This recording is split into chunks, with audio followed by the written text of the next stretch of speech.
શિયાળામાં તલના લાડુ ખાવાના છે આ 7 જબરદસ્ત ફાયદા। 1. શિયાળાની ઋતુમાં તલનું સેવન રામબાણ ઇલાજ સાબિત થાય છે।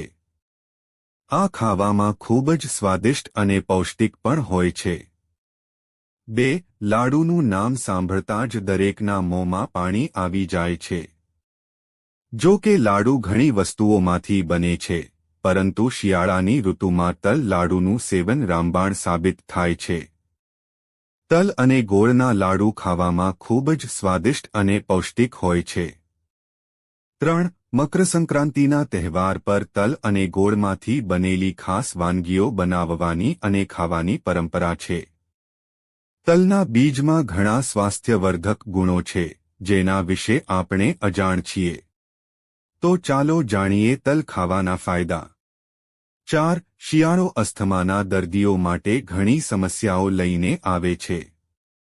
હવામાં ઓક્સિજનની ઉણપ અને વધતું પ્રદૂષણ તેમને શ્વાસ લેવામાં તકલીફ આપે છે। શિયાળામાં કફ અને કફના કારણે શ્વાસ લેવામાં તકલીફ થાય છે।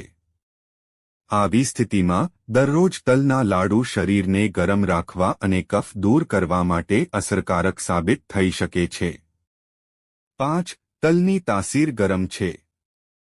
આ લાડુ શિયાળાની શરદી, ખાંસી અને સાંધાના દુખાવા જેવી સમસ્યાઓમાં રાહત આપે છે। આ સાથે જે લોકોને વધુ ઠંડી લાગે છે તેમના માટે આ લાડુ ખૂબ જ ફાયદાકારક છે। તેને સતત ખાવાથી શરીરમાં ગરમી જળવાઈ રહે છે અને ઠંડીનો અહેસાસ ઓછો થાય છે।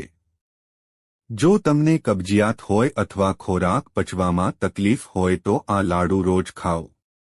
જે લોકોને તલ પસંદ નથી તેમને ગોળનું સેવન શિયાળામાં કરવું જોઈએ।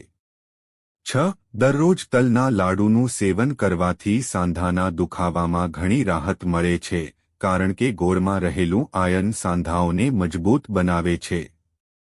તલમાં કેલ્શિયમ સહિતના અનેક તત્વો છે, જે હાડકાં માટે પણ વધુ ફાયદાકારક છે અને આપને દરેક રીતે ઠંડીમાં ફિટ રાખે છે। 7. જો આપ સીડીઓ ચઢવાથી હાંફી જાવ છો ને શ્વાસ અદ્ધર થઈ જાય છે, તો આ લાડુ તમારા માટે અદ્ભુત ઔષધ સમાન સાબિત થઈ શકે છે। તમને આ વિડિયો પસંદ આવ્યો હોય તો વિડિયોને લાઇક કરજો, ચેનલને સબસ્ક્રાઇબ કરજો અને બાજુમાં આપેલા બેલ આઇકન પ્રેસ કરીને ઓલ પર પ્રેસ કરજો, જેથી તમને વિડિયોની નોટિફિકેશન સૌથી પહેલા મળતી રહે। અને વિડિયો છેલ્લે સુધી જોવા બદલ આપ સૌનો આભાર।